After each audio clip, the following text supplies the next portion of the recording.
Hello everybody and welcome to the Gyrocopter Flying Club and part 5 of our history of the Gyroplane series.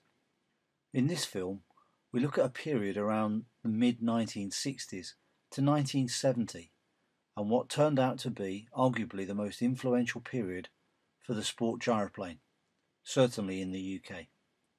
It is also a very tragic episode in aviation history that was likely fully avoidable. If there is one outstanding legacy of Benson, it is that he was a great promoter, created a cheap, out-of-the-crate aircraft that anyone could build. However, if there's one outstanding failure of Benson, it is that he was a great promoter, created a cheap, out-of-the-crate aircraft that anyone could build. Sadly, aviation doesn't work that way without control.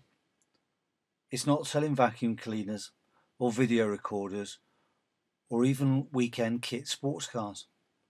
In aviation you need to pay attention and it needs to be taken as a serious business because very few people get to crash aircraft twice. That isn't to say Benson wasn't serious. He was. His popular Rotorcraft Association magazine was full of useful airmanship reminders and he even had a specific column in that magazine called Pilot Talk for the purpose. But he couldn't make everybody read it. He'd also become a personality and the promotional element was paying the bills. And it's a difficult line to tread. But it's why we have aviation regulators.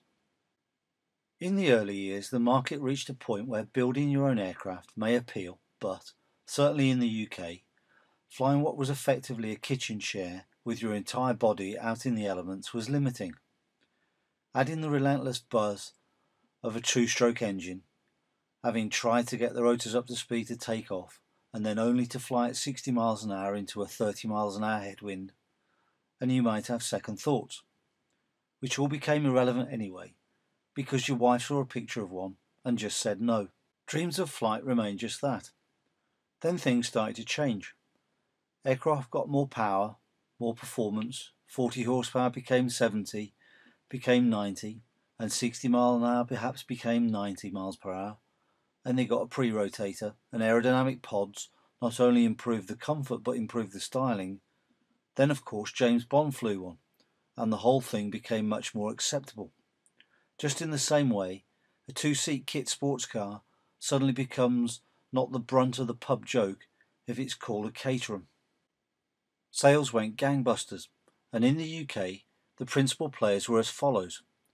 Ken Wallace had his WA-116, although was developing his new aircraft called the 117 and seeking a partner within industry to complete fully built aircraft.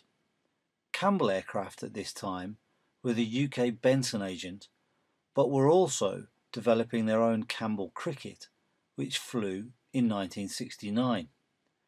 The Cricket was a 4-stroke VW 1600cc air-cooled motor with 75 horsepower. Campbell had turned to VW power as the McCulloch 2-stroke was noisy and there had been failures. The aircraft also had some other nice features like in-flight trim, streamlined fuel tank, pre-rotator and metal rotors that weren't as vulnerable to temperature change as the previous wooden versions. Elsewhere, an aircraft called the Brooklands Mosquito was being sold by a man called Ernie Brooks. Ernie Brooks is always described in other aviation literature quite disparagingly as a garage owner. Factually, he was, but the words sneer and they miss the point entirely. Ernie Brooks was arguably one of the most experienced sport gyroplane pilots of the time. He was also an instructor pilot of some experience and had been one of the very first members of the PRA in the United Kingdom. He was member 247 and he'd been flying gyroplanes since 1962. In 1965, Brooks had been experimenting with his Benson B7 with a fitment of a 1500 bored-out Volkswagen Beetle motor. And by 1967, he was starting to make improvements not only to the engine, but also in ultimately developing his own aircraft, the Mosquito, which he registered in 1966. In 1968, a Mosquito 2 was built, now with a 1600 VW Beetle, and it's the aircraft you see in the film. In 1969 he'd be dead. Demonstrating to potential buyers he lost control, although the manner of his departure was not entirely new. Eyewitnesses suggest he was flying the gyro repeatedly past interested spectators, making each low pass and zoom climb more and more spectacular than the one before. He would climb to height, make a dive, followed by a fast low fly past, and then zoom up into a steep climb. Today we would perhaps recognise this as a typical low G event. But they could have also recognised that in 1969 as well.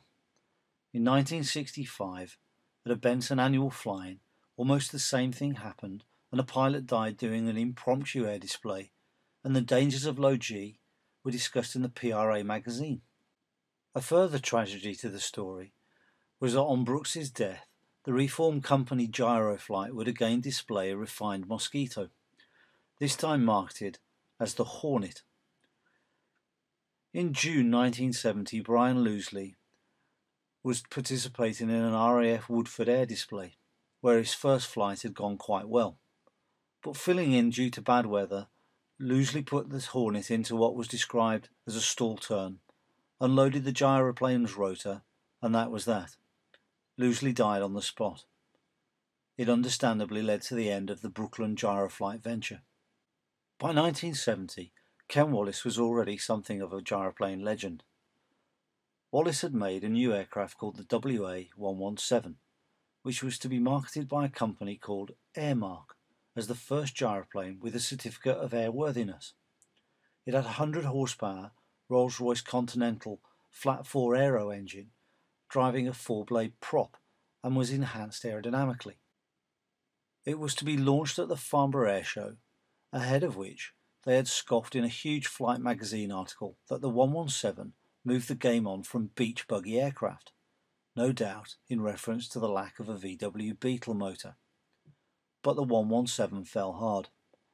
On the last day of the air show, in September 1970, in front of a large crowd and television cameras, the aircraft was destroyed, and its pilot, John Judge, an experienced test pilot, came to grief following a steep pull-up manoeuvre.